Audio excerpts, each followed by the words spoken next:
इंदौर में जिस तरह से पानी को लेकर घटना हुई और पीने वाले पानी में सीवर का पानी मिल गया, जिसके कारण वहाँ पे 250 बच्चे बीमार हो गए।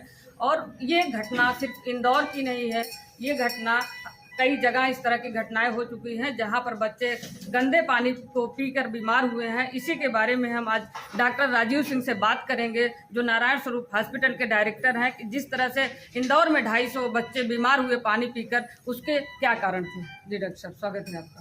देखिए, जो कारण है वह तो यह है कि भाई सीवेज का जो कॉन्टामिनेटेड वाटर है वो ड्रिंकिंग वाटर से मिला, और जिसकी वजह से उसके कॉन्टामिनेटेड वाटर, एक यूँ कहें कि गंदा पानी पीने की वजह से एक बड़ा समुदाय, बड़ा जो है वो क्षेत्र है उससे पीड़ित हुआ। और यह अक्सर हर जिलों में होता है, अक्सर इसके केसेस आते हैं। ये होने के पीछे जो प्रमुख जो बीमारियां हैं और जो इसके प्रमुख बैक्टीरिया और जीवाणु हैं, वह कुछ इस तरह से है कि जब भी कॉन्टामिनेटेड वाटर होता है तो जो फीको ओरल रूट या यूँ कहें कि वाटर बॉर्न डिजीजेज हैं, बीमारियां हैं, वो तेज़ी से बढ़ जाती हैं। इनमें से जो मोस्ट कॉमन बीमारियां हैं उनमें से लूज मोशन और डायरिया बहुत कॉमन है। उसके साथ साथ बैसिलस डिसेंट्री, कुछ केसेस में टाइफाइड हो जाता है, कुछ को पीलिया हो सकता है, बहुत ज़्यादा यहाँ तक कि लीवर फेल्योर में भी जा सकता है। और बहुत बार इतना तेज डायरिया और डिसेंट्री गैस्ट्रोएंटेराइटिस होता है कि बच्चे, स्पेशली बच्चे बुजुर्ग जो है वो शॉक में चले जाते हैं और मृत्यु तक हो जाती है। जो प्रमुख इसमें कीटाणु हैं उनमें जो बैक्टीरिया है, कॉमन, मोस्ट कॉमन वो इकोलाई बैक्टीरिया है, जिसकी वजह से डायरिया होता है। दूसरा साल्मोनेला टाइफी बैक्टीरिया है, जिससे टाइफाइड बुखार होता है और हमारे पेटों में बहुत दर्द होता है, बहुत ही जानलेवा है। यह इंदौर में भी वहाँ के जो पानी का टेस्ट किया गया उसमें साल्मोनेला पॉजिटिव पाया गया। उसके साथ साथ सिजेला नामक बैक्टीरिया होता है जो कि बैसिलस डिसेंट्री करता है, जिसमें कि खूनी आंव पड़ने लगते हैं। और इन सब के साथ कॉलरा बहुत कॉमन है, जिसमें कि हमें हैजा हो जाता है और विद इन 24 टू 48 आवर में इतना हमारे शरीर से पानी निकल जाता है कॉलरा में कि शॉक में जाने की वजह से मृत्यु का खतरा होता है। इन सब के साथ दो वायरस जो पानी के द्वारा, स्पेशली गंदे पानी की वजह से जो आते हैं, वो एक तो बच्चों में रोटा वायरस बहुत कॉमन है। बच्चों में डायरिया का जो सबसे प्रमुख कारण है वो रोटा वायरस है, और वह इस गंदे पानी की वजह से ही आता है। और दूसरा हेपेटाइटिस ए और ई नामक वायरस, जो कि पीलिया करता है, हमारे लीवर को खराब करता है। और यह भी वहाँ इंदौर के केसेस में आए, और अक्सर यहाँ पे भी अपने ज़िले में भी बारिश के मौसम में यह समस्या बहुत कॉमन है।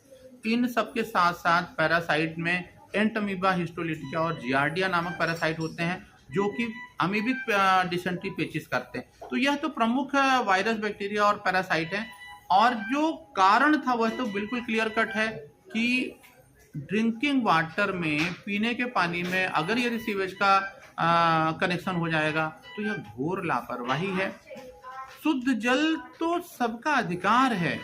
आपको मतलब ये सरकार को सोचना ही सोचना होगा कि भाई अगर आप वाटर सप्लाई कर रहे हैं, जल निगम और नगर निगम को यह सोचना ही होगा कि आप जल टैक्स लेते हैं, जल कर लेते हैं, आप गृह कर लेते हैं, आप सीवेज टैक्स लेते हैं, तो आपका जिम्मेदारी है कि आप कम से कम घरों में शुद्ध जल की सप्लाई सुनिश्चित करें। यह हमारे प्रशासन, हमारे शासन की जिम्मेदारी बनती है, और यह हर जनता का अधिकार है।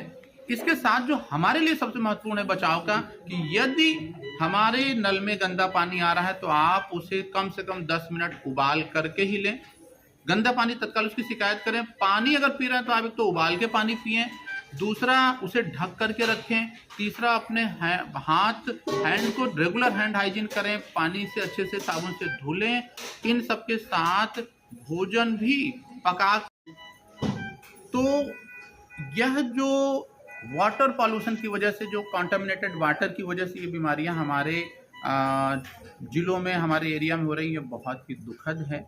इंदौर की घटना पे क्या कहेंगे, इस पर क्या कहना चाहेंगे आप? ये किसकी लापरवाही से हुआ? यह तो बिल्कुल शासन प्रशासन की लापरवाही है, क्योंकि हर किसी का यह जिम्मेदारी है कि हमें शुद्ध जल, तो उसका अधिकार है, क्योंकि आप जल कर ले रहे हैं, आप एक अच्छा खासा टैक्स उसके लिए ले रहे हैं, तो आप यह जिम्मेदारी है कि आप नियमित इन वाटर पाइपलाइन की निगरानी करें, उनका मेंटेनेंस रखें, और वह सीवेज लाइन से दूर उनकी पाइपलाइन हो, ना कि उसी के साथ आप उनको ले जाएं। इंदौर हमारे देश का सबसे साफ और क्लीन सिटी का दर्जा रखता है। अगर उस जिले में यह हालात है तो आप समझ सकते हैं कि अन्य जिलों के क्या हालात होंगे। प्रयागराज में आप पेट के डॉक्टर हैं, पेट रोग विशेषज्ञ भी हैं, तो आपके पास किस तरह से ज़्यादा पेशेंट आते हैं क्या इस तरह से जो प्रदूषित पानी पी रहे हैं? बहुत ज़्यादा रेगुलर इस तरह के पेशेंट्स आते रहते हैं, स्पेशली बारिश के मौसम में तो बहुत ज़्यादा आते हैं, जिसमें कि वो अक्सर लूज मोशन, डायरिया या वैसे डिसेंट्री या टाइफाइड से पीड़ित होते हैं और बहुत बार सही समय पर इलाज ना पाने से उनके लिए यह जानलेवा होता रहता है। बहुत बहुत धन्यवाद। मैं डॉक्टर राजीव सिंह, नारायण सरोवर हॉस्पिटल प्रयागराज, आप सबसे यही निवेदन करूंगा कि आप शुद्ध जल का ही सेवन करें। यह एश्योर करें कि आप अगर ये पानी तनिक भी कॉन्टामिनेटेड है तो आप उसे उबाल करके ही पिएं, बिल्कुल उसे नॉर्मल रूप से सेवन ना करें। बहुत बहुत धन्यवाद।